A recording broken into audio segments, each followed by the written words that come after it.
Good மார்னிங்ப்பா. இப்போ நம்ம இதோட ரெண்டாவது மாடல் பார்ப்போம்.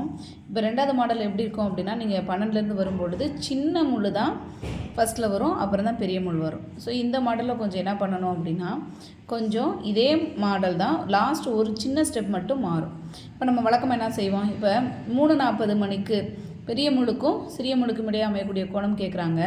இப்போ நம்ம அதே மாதிரி இந்த இதுலேருந்து இந்த எட்ஜ் வரைக்கும் வரோம். ஸோ அப்போ இதில் இருந்து 8லேருந்து 7க்கு இடையில் ஒரு 30 டிகிரி, இந்த 7லேருந்து 6க்கு இடையில் ஒரு 30 டிகிரி, அப்புறம் இங்கேருந்து இதுக்கு ஒரு 30 டிகிரி, இதுலேருந்து இதுக்கு ஒரு 30 டிகிரி. இப்போ இந்த 2 கேப்புக்கு இடையில தான் இங்கே இருக்காங்க, இந்த முள் இங்கே இருக்குது. ஸோ இதை எப்படி கனெக்ட் பண்ணுறது அப்படின்னு பார்த்தோம் அப்படின்னா, இதுக்கு வந்து நம்ம பழைய அந்த மெத்தட் மாதிரி டக்கு நம்ம என்ன போட்டுறக்கூடாது, இந்த 40 × 1/2 போட்டு அடித்து 20ன்னு போடக்கூடாது. இப்போ நீங்கள் நல்லா கவனித்து பார்த்தீங்கன்னா, இங்கே இருந்து நம்ம அதாவது பெரிய முள் நகர சின்ன முள் இப்படி தான் நகரும்.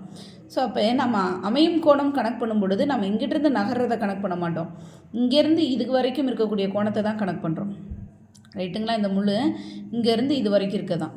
ஸோ இது வந்து நகர்ந்து வருது, இங்கேருந்து நகர்ந்து வருது. அப்போ இந்த கோணத்தை கழித்து விட்டால் தான் இதுலேருந்து இது வரைக்கும் இருக்கக்கூடிய கோணத்தை நம்ம கணக்கு பண்ண முடியும். ஸோ அப்போ அந்த மாடல் மாதிரி இதை செய்யக்கூடாது. அதுக்கு பதில் என்ன பண்ணணும் அப்படின்னா, ஃபஸ்ட்டு ஸ்டெப்பு ஒவ்வொரு முழு இதையும் கடந்து வரும் பொழுது என்ன மதிப்போ அதுக்கு 30 கூட்டிகிட்டே வரணும்.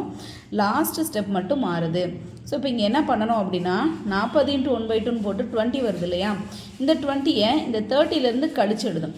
ஸோ ஒவ்வொரு மணிக்கும் இடைப்பட்ட கோணம் வந்து 30 டிகிரி நம்மளுக்கு தெரியும். ஸோ அதனால் என்ன பண்ணுறோம் அப்படின்னா, இந்த இங்கே வரக்கூடிய அதாவது 40 × 1/2 போட்டு நம்ம கண்டுபிடிக்கிறோம் ஃபஸ்ட்டு ஸ்டெப்பில். அந்த ஸ்டெப்பை இங்கே வரும்போது என்ன பண்ணுறாங்க அப்படின்னா, அந்த 20 வந்து 30ல் கழித்து எழுதுகிறாங்க. ஸோ அப்போ 30லேருந்து 20 கழிச்சா 10. ஸோ அந்த 10 கடைசியாக கூட்டுறோம். ஸோ டேரெக்டாக 20 கூட்டக்கூடாது. நம்ம என்ன பண்ணுறோம் அப்படின்னா, இந்த இதில் கழித்து 30ல் கழிச்சுட்டு வரக்கூடிய ஆன்சர் தான் இங்கே வந்து ஆட் பண்ணுறோம். ஸோ இது என்ன மாடல் அப்படின்னா, சின்ன முள் ஃபஸ்ட்டில் வந்தால் இந்த மாதிரி செய்யணும். இதே நீங்கள் இங்கிட்டிருந்து வரும்போது பெரிய முள் ஃபஸ்ட்டில் வந்தால் இந்த மாதிரி செய்யணும். ஸோ இந்த மாடலுக்கு ஒரு சம் கொடுக்குறேன், அதை ட்ரை பண்ணி பாருங்கள். 5:15 என்ற நேரத்தில் பெரிய முள்ளுக்கும் சிறிய முள்ளுக்கும் இடையே அமையக்கூடிய கோணம் என்ன? ஸோ இதை ட்ரை பண்ணி பாருங்கள். இந்த ரெண்டுத்துக்கும் நாளைக்கு நான் ஆன்சர் போகிறேன். கண்டிப்பாக நீங்கள் வந்து இந்த ஆன்சர் வந்து கரெக்டாக செக் பண்ணுங்கள். ஏதாவது டவுட் இருந்தாலும் கேளுங்க. தேங்க்யூ.